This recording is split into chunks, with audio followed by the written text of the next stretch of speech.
Larson pulled his brown sedan just inside the gaping doorway of the abandoned factory. He turned off the engine and looked around. A murky twilight was beginning to slip down the mountains on the far side of the lake, threatening to swallow the remainder of the day's light. Larson figured it would be dark in about an hour. Standing like sentinels guarding the factory and the dock extending out into the lake beyond, some of the light would make it through this door, he figured. And he'd need the light if he didn't start moving. "Get on with it," Larson commanded himself. Picking up his portable radio and tucking it in his jacket pocket, he reached for the plastic garbage bag into which he'd stuffed the evidence he purloined from the evidence locker. It had taken some fast talking to get past the sergeant on duty. He couldn't explain what he needed the evidence for because he hadn't quite convinced himself what he actually needed. His intuition said he did. His logical mind was laughing hysterically. Getting out of the sedan, holding the garbage bag, Larson looked around again. He waited and listened. Unless the situation was pressing, he always liked to take a minute to assess where he was. Take it in. Feel it. It wasn't going to require a minute to assess this place. In just 5 seconds, Larson had felt enough. What he felt was so strong it hit him like an invisible force, and he had to grab open the sedan door to steady himself. Larson wasn't sure he believed in evil, but if evil did exist, he'd have said it resided here, or at least it was visiting. He cocked his head and listened for a few seconds. He heard nothing but the sound of cars passing on the street beyond the building, and a couple of crows cawing from atop a corroded shed about 10 feet from the factory's outer walls. Wait, was that movement he seen? He turned to look at a yellow, dirty window in the shed. No, nothing was there. Larson quietly closed the sedan's door. The space he was in looked big enough for 2 more cars like his, and beyond it, another large room beckoned. It was dim inside the old factory, but Larson could see well enough. He could hear, too, and what he heard told him where he needed to go. From the far side of the expanse that opened up ahead of him, scraping and rustling sounds warred with plinks, thuds, and clatters. Someone was in there. Larson stopped and wrapped the plastic bag's ties around his wrist. Once it was secured, he drew his gun. Extending the automatic in front of him, he crept forward. A whisper came from what felt like a few feet away, just up ahead. Larson felt rigid. Someone was close enough that he could hear them whisper.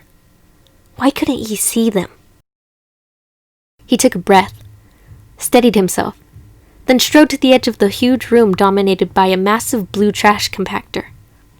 The compactor contained a pile of electronic and metal debris, and next to the compactor's chute, a quarry stood. A strange cloaked figure, Larson muttered. Yep, there it was. Larson pivoted left and right, trying to find the source of the whisper. But he was alone on a wide concrete platform that encircled the factory floor. Alone, with the strange cloaked figure. The figure didn't seem to care about Larson's presence, though. It looked to be sorting trash. It was emptying a large garbage bag. Larson watched gears, hinges, and tangles of wires drop from the bag. Then he saw the bag let go of a distorted face of a fox wearing a pirate's eye patch. The disconnected arms of a fox followed, one arm ending in a hook. Foxy. Larson recognized the animatronic from Freddy's. He was on the right track. The broken Foxy and what looked like other robotic debris slid down the compactor chute into the square belly of the steel beast. When the remains hit the side of the compactor, the clang brought Larson to his senses. "Stop!" he shouted at the figure. The figure turned and took a step toward Larson. Larson raised his gun and squared his stance. "Leave him alone," Jake said to Andrew. Jake had no sense of himself as an individual body now, but he could still act like one when he tried really hard. Like now. He threw his non-existent shoulder into Andrew's equally non-existent chest, and the two of them began fighting for control over the animatronic container that held them. The animatronic lurched back and forth, in what Jake was sure must have looked like a spastic dance to the detective who was pointing his gun. "Let me take care of him!" Andrew shouted. "I can stop him!" His choppy words reflected the effort he was expanding, trying to wrest control of the animatronic from Jake. Andrew had already proven he could command it at least a little, because Jake hadn't taken the step toward the cop. "But you'll hurt him," Jake reminded Andrew, shoving harder with his imaginary shoulder. Andrew grunted. Then he said, panting, "We have to get rid of this stuff, or it will hurt more people." Jake concentrated and raised his imaginary hand. "Yes, but not by killing everyone else." Frowning and throwing every bit of his will into what he wanted to do, Jake was able to overcome Andrew. The animatronic's skeletal hand came up and slapped the compactor's start button. Then Jake took a solid grip on Andrew and prepared to do what had to be done. Larson flinched when the compactor started. The sudden bass rumble and reverberation momentarily stupefied him. Then, in the quarter second he spent to process that, he got his next shock. The figure threw itself into the chute. From where he stood on the upper platform of the big room, Larson was able to see the endoskeleton of the figure land in the spinning, thrashing heap of metal. Immediately, the parts started to consume the figure as everything churned inside the compactor. A metal press began shoving its way into the writhing mass of junk. Larson started to run toward the chute, but the press plowed through the junk faster than he could cover the yards between him and the switch. It moved steadily, inexorably through the twisted mountain with a roaring screech that sounded like a clash between a behemoth and a defenseless creature wailing in their death throes. It looked that way too. So much of the junk in the pile were parts of robotic toys and animatronics that it was easy to humanize the pile and see it as a mass grave being defiled by the powerful metallic arm of a monster. All Larson could do was stand and watch the compactor destroy the parts that had made up the cloaked figure and everything it had been collecting. As soon as Jake and Andrew landed in the compacting junk, the baseball field returned to Jake's consciousness. He heard his dad laugh, and he tasted a fresh peanut, and he felt himself begin to float free again. Jake resisted, focusing intensely on the junk surrounding him. He couldn't leave Andrew. The memory was so strong, though. His dad's face in the warm sun buoyed him. "Andrew, grab my hand!" he shouted. Andrew reached up. As soon as he did, he too began to disconnect from the endoskeleton. Jake was so relieved, so thrilled, that he let the memory embrace him again. He and Andrew began to move away from their physical confines, as if they were being carried by a sleek, swift sailboat toward that wonderful sunny day in the baseball field, but only for a few seconds. Then Andrew was tugged downward. He was being yanked toward the infected robot parts below. "No!" Jake shouted. He tried to hang on to Andrew, but the force resisting him was so strong. Jake looked down. Below him, a bizarre presence of color and movement was brawling with everything in the compactor, including the animatronic Jake and Andrew were in. This chaotic collection of muddy brown, dirty yellow, and shocking red pulsed with rage. "Come on, Andrew!" Jake called. "I'm trying, but I can't. Something's got me!" Andrew called back. Jake felt like he and Andrew were being stretched between two forces. From somewhere beyond this dirty factory, the good feelings of Jake's memory boosted them. From below, density roiled around Andrew, keeping them anchored. Jake thought the density was Andrew's pain.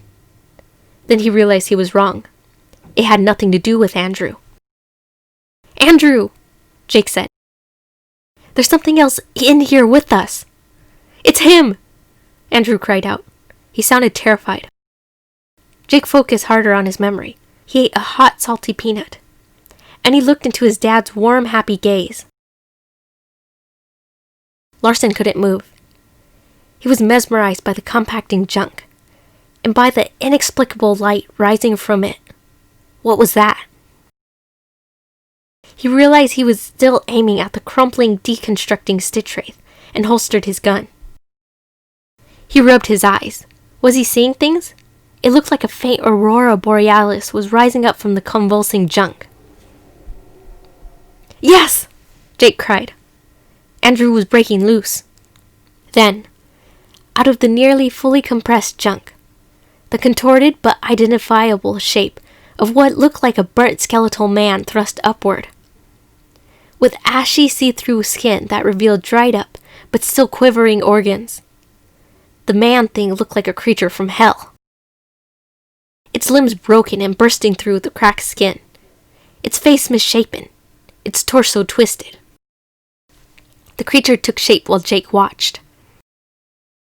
When Jake saw the man's bones crack, fold, and reshape into what appeared to be rabbit's ears, he yelled, "Andrew, come on!" Rabbit ears unfolded from the back of the creature's skull and stretched upright, and the creature heaved itself toward Andrew.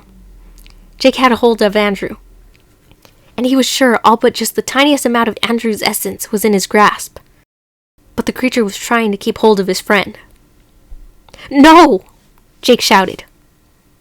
Jake focused again on his good memory, but this time, it didn't loosen Andrew anymore.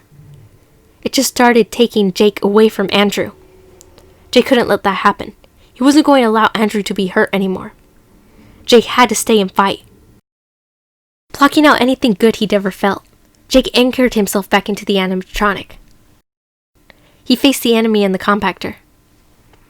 As soon as Jake released his memory, the creature shifted its attention to Jake. Jake felt the creature claw at him.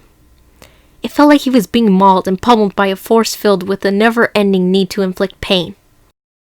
But he didn't give in to it, throwing everything he had into his efforts and drawing on the power of his memory. Jake turned himself into a massive bat of intention, and he swung away, knocking Andrew loose from the evil that held him. Andrew, suddenly free, was sucked away, and he vanished. Jake, however, couldn't untangle himself from the relentless rabbit creature. He fell back into the seething junk and was engulfed in blackness. The trash compactor opened, and Larson watched it tip upward and disgorge its flattened mass of broken animatronic and robotic pieces. From above the compactor, what looked like a dying ember fizzled and fell back into the compressed junk. "What just happened?" Larson asked the room. It didn't answer. Larson shook his head and looked around, unaffected by the pressure that had just smashed through the rest of the bizarre debris by the figure he collected. His gaze landed on a pot with 2 red flowers shaped like starfish. It sat at a tilt against the upper lip of the compactor, unaffected by the pressure that had just smashed through the rest of the bizarre debris the figure had collected. Larson thought about going down the stairs to poke around the compressed junk, but he didn't see the point. Whether he was right or wrong about what just happened, it was done, so he turned and headed back to his sedan. There, he dropped the trash bag he'd carried inside onto the floor next to the sedan. He wasn't sure what to do with it. He planned on using it as a way to communicate to the Stitchwraith, but now... He leaned into his sedan and pulled out a mini tape recorder. "The Stitchwraith appears to be dead," he said into the recorder. He felt like an idiot. Dead wasn't the right word for what he just witnessed, was it? And what exactly did he see? He took a breath and spoke into the recorder. "I saw an animatronic endoskeleton with a doll's head and some kind of battery, wearing a hooded trench coat, putting stuff in the trash compactor and pulverizing it. It also destroyed itself. I think the stuff in the compactor came from the Fazbear Entertainment Distribution Center, and also from the site where the serial killer William Afton, the one notorious for wearing a rabbit costume, died." He stopped the recorder and thought for a second. Oh, what the hell. He started recording again. "I don't believe in ghosts, but after what I just saw, I'm not sure about anything anymore. I mean, from where I stood, I swore it looked like the Stitchwraith was an animatronic contraption, and there was some kind of supernatural light coming out of it. Like a ghost?